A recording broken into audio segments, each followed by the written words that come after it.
Good morning, everyone. I'm Councillor Dr. Shery Delfani. Today I'm here with Jason father to speak about the knife crime and the severe effect in our community in Milton Keynes.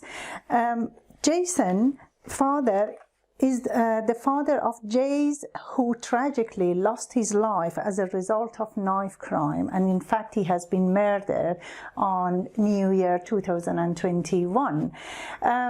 He fantastically joined and collaborating with police, and also today with me. I'm so pleased about that. Thank you very much, Jason. You're here. We started to have the campaign is called Restore Peace to Milton Keynes Street, and we are aiming to hold the summit to bring all the stakeholders, policymakers, education departments, whoever is dealing with youth and also victims, to bring back the peace on Milton Keynes Street. So Jason, do you want to say something and introduce yourself? My name's Jason Farbers. The dad of Jay Farbers, who was murdered on an unprovoked attack after visiting friends in Stantonbury. He lost his life within 3 minutes trying to disarm someone with 2 kitchen knives to protect other people in the property. My pledge is to, in Jay's memory, is to restore peace in Milton Keynes and hopefully tackle knife crime. Thank you very much, and I'm really sorry to hear that. It must be extremely difficult for you and your family by losing Jays after this tragic incident has happened. So how have things been with your family and friends since you lost Jays? We're not the family we were. There's a lot of changes after losing Jay. Jay was the youngest of 3 siblings. His 3 sisters are devastated, which we all are. We can't still get over Jay being taken. It must be, as I said, it must be really painful what you are going through that. So how are you feeling about that? We just feel, how could somebody take somebody's life in a cruel way? We can't, words can never, express. Yeah.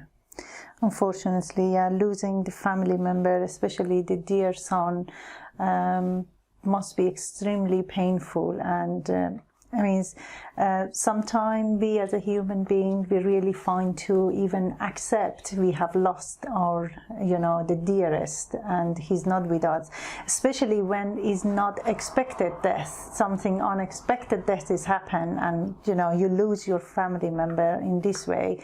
This is something I assume is never, the pain is always there. So can you tell me about your loved one? About the Jay, how he was, and his character, his ambition. Jay worked with me. We worked, me and my wife and Jay both worked at the same place, but he decided he wouldn't work on New Year's Day, so I agreed to go in, and he went out to celebrate, and ended up seeing friends, and that's where it all went, terribly wrong. So can you describe his character in terms of, care about you, about the sisters? You said he has got 3 siblings.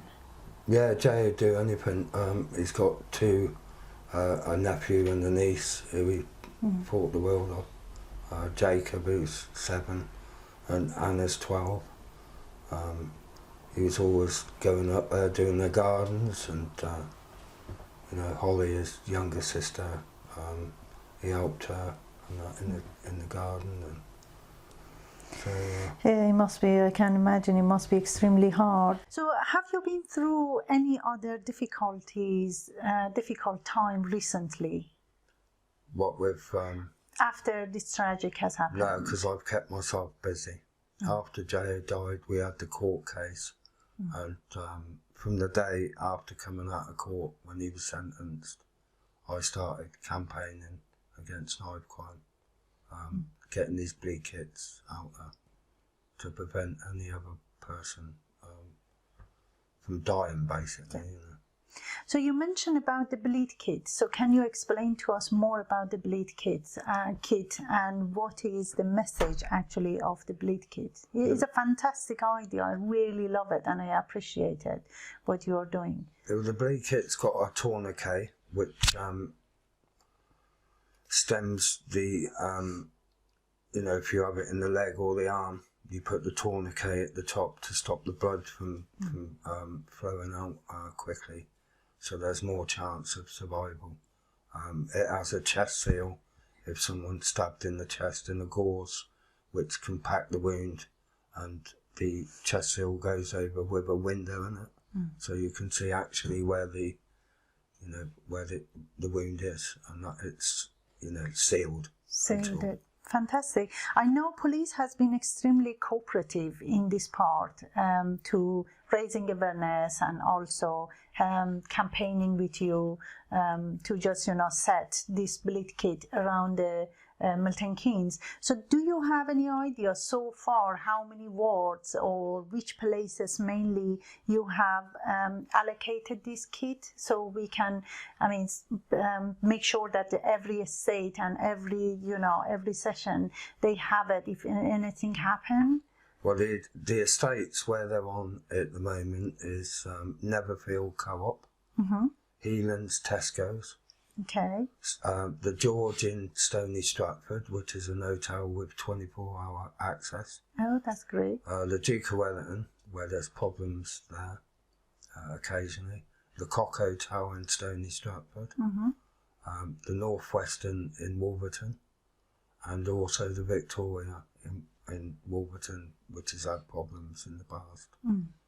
Great. So we have to make sure the area like Fishermead or Connyborough or in central Milton Keynes sound like it hasn't been allocated yet. We've just been given the go-ahead from the manager at Netherfield Co-op to ours one in Great Limford and Fishermead. Yeah. So okay. that That's will good. take place. Yeah. Okay. Fantastic. So we so far. We just had a brief chat, and in fact it's a friendly introduction really to just share your pain and your sorrow with what you and your family gone through after Jay has been murdered. So what can we do to help and and also prevent more knife crime is happening in Milton Keynes? Because at the moment, as we know, unfortunately it's gone outrage and is the highest in the country across the UK. Across the UK is the highest knife crime statistics in cities. So what can we do? I know you have stepped in bravely and you are raising awareness, you are campaigning, and you allocated this, the idea of bleed kit came from your idea for a legacy of Jay. So where do you think still a lot of work needs to be done in your point of view? I think there's some poverty estates in Milton Keynes. Kids have got nothing to do in the evenings. Yeah. And what they do is they all group together on different estates, and you get other gangs coming from different estates, and that's where problems arise. I totally agree with you. The poverty has to be tackled from the root, and we have to invest in local authorities, and also the even national government has to make sure that the facility and also the finance they can invest in the deprived area to provide better services for this family, because as you know, kids have got nothing. They're coming on the street, so we have to keep them safe, and we have to make sure that they have got somewhere to go and spend their time and release their energy.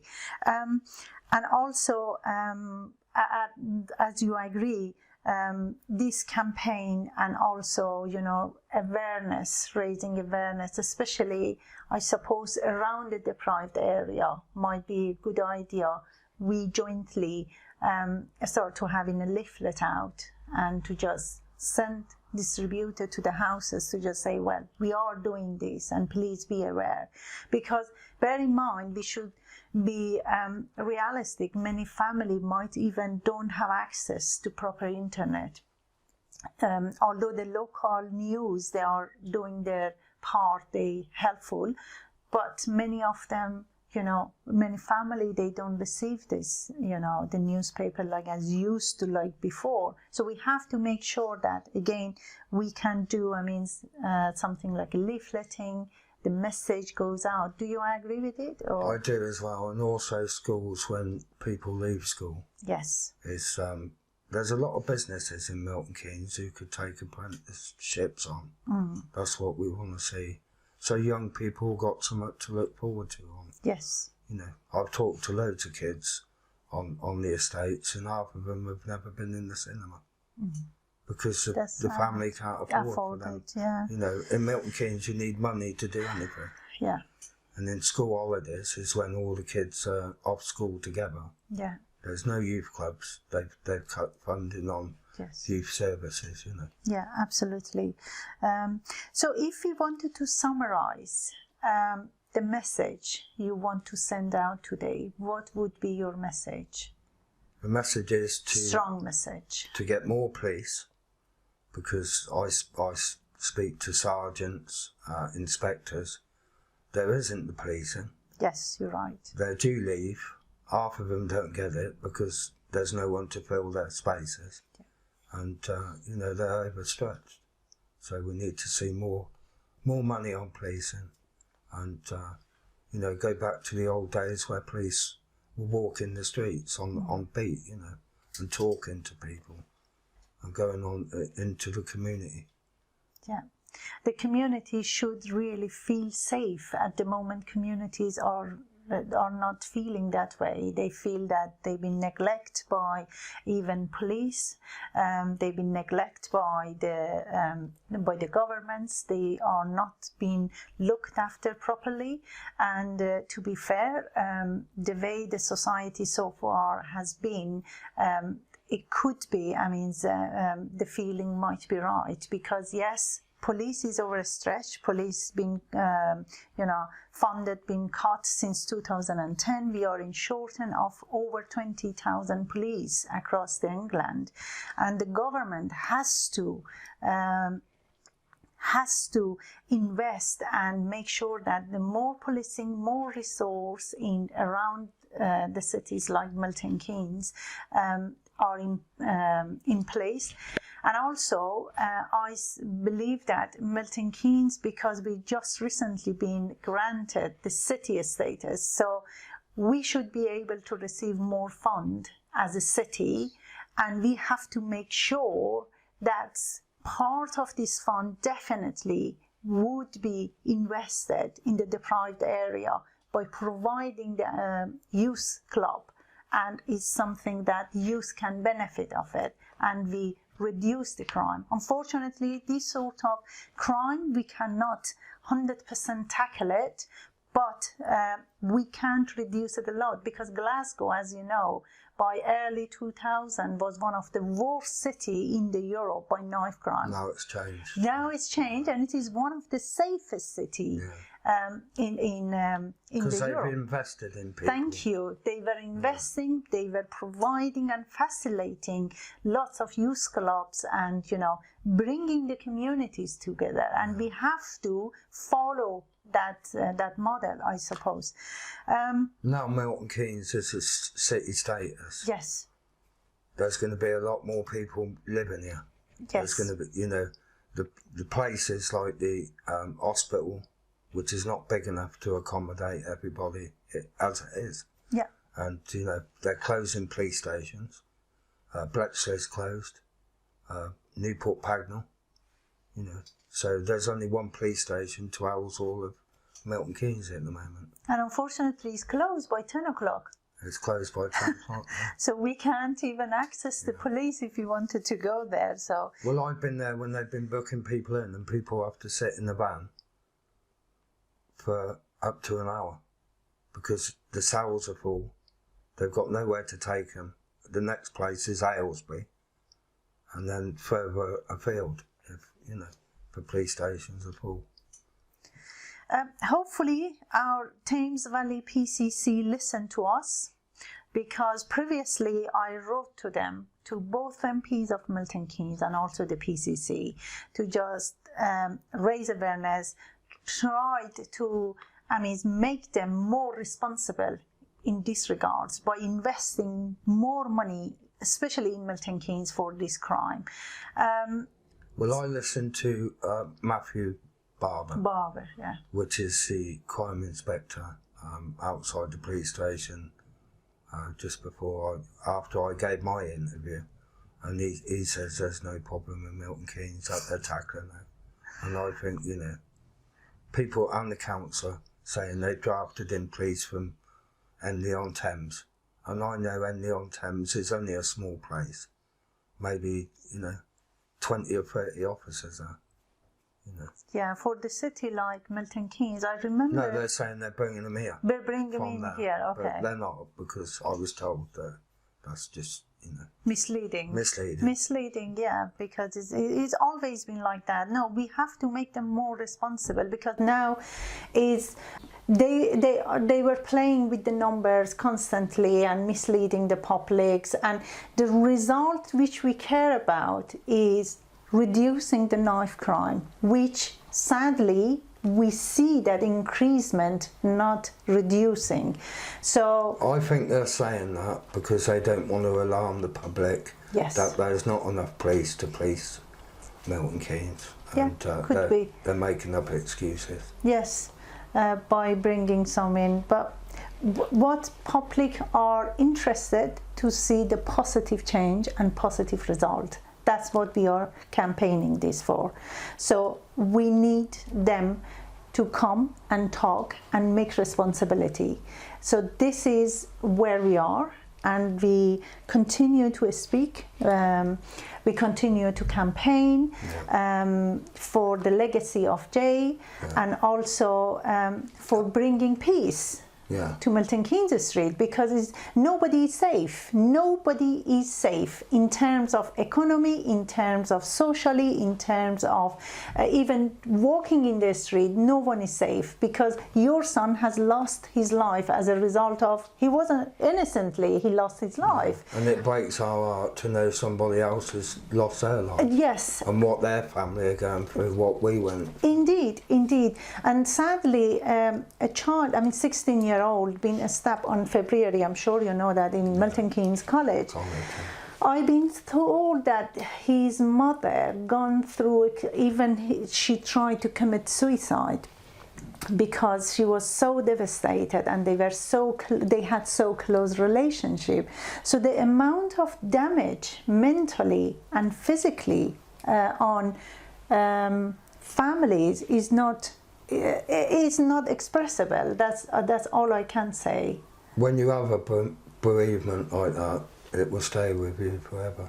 You'll never escape, because it's always not at the front of your mind all the time, but it's always there at the back of your mind. So it's easy accessible every time. Yeah. That's really, really sad. So thank you very much today. Do you want to add anything? Do you want to say anything more? I'd just like to say as well about the police is the Section 60s, which certain areas they're allowed to stop and search. Now, we believe it should be done permanent, not advertising it, because people will not carry weapons on that day. They know the estates the police are going to. It should be. Agree, totally agree, because this by advertising, in fact, we are alerting the criminals to be careful. We are coming, and so the criminals are not stupid. they are clever on somehow. So yes, I agree with you. We should not, I mean, it's police, we should liaise with the police if they can stop advertising, or after they done their job, then they can advertise. They just say they done it, because the result would be more productive, I suppose. I totally agree with that, yeah. And to be honest, police needs to be more in power and in charge as well, in terms of if they want to stop, if they want to search, if they, not only in the certain area, they should be able to just, you know, when they sense it, when they feel something, they should be able to have that power to do so. There is a lot of things around it, and also the punishment for whoever is committing this crime is, to me, is very soft. Yeah. So the punishment should be tougher. This is something also maybe later on, I mean, we can look into it and start campaigning as well for the law to be tougher for criminals, especially because they groom these kids, unfortunately. If you carry a knife, your intent to use it. Yeah. Now, you know, we want to see tougher sentencing. Yes, for carrying the knife, yeah. If you're caught with a weapon, you should be dealt with severely, not just a warning, or, you know, that happened in Netherfield. Yeah, true. The criminal was caught 2 days before carrying a knife, and then 2 days later he murdered someone in the garden, you know, so... Yeah, you're right. I mean, when you carry the weapon, the intention is there. You use the weapon, otherwise no point, you know, to carry that. So a lot needs to be done. Education, awareness, funding, more policing, getting the politician and, you know, the local authorities, and even cooperation section. No. You know, to bring them in as well, you know, to provide the better, like, apprenticeship, or also, you know, provide the better facility for the kids are coming from the deprived area. This is a fact. So we need to make sure that we bring all of these in one picture. I'm looking forward to going in schools and talking to the children. Fantastic. Fantastic. Year 8s upwards, you know, because it's important they know when they're younger what the dangers of carrying weapons to school, even, you know, and outside school. You're absolutely right. You're doing absolutely fantastic job, and I'm really, really happy that you stand up and you're campaigning, you are raising awareness. Is a great job. It's not easy at all to lose your dearest, you know, family member, your own child, and then, you know, you, with that sorrow and heavy pain, you campaign for something that you to change it is incredible. Honestly, it's incredible what you are doing. Please don't give up. No. And keep it up. I mean, I do my best and I carry on as well. So hopefully we can make some changes. Yeah, if we all work together, we can make a lot of changes. We can do that. Thank you very much. So we like to keep the banner of Jay and send the message out together. And also, you know, you explain to us the brief, you know, the story about Jay's childhood and, you know, how old he was and all these things. Yeah, if you want to hold this picture frame, so that would be nice.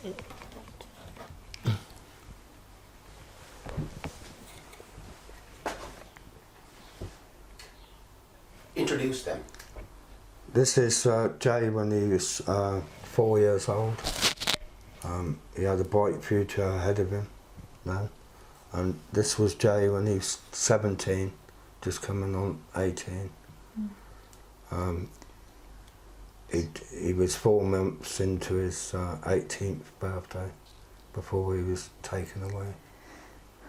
So we'd just like to, a message to other families: look after your children, watch where they go, make sure they're safe, make sure you know who they're hanging about with, and that's my message really. Fantastic.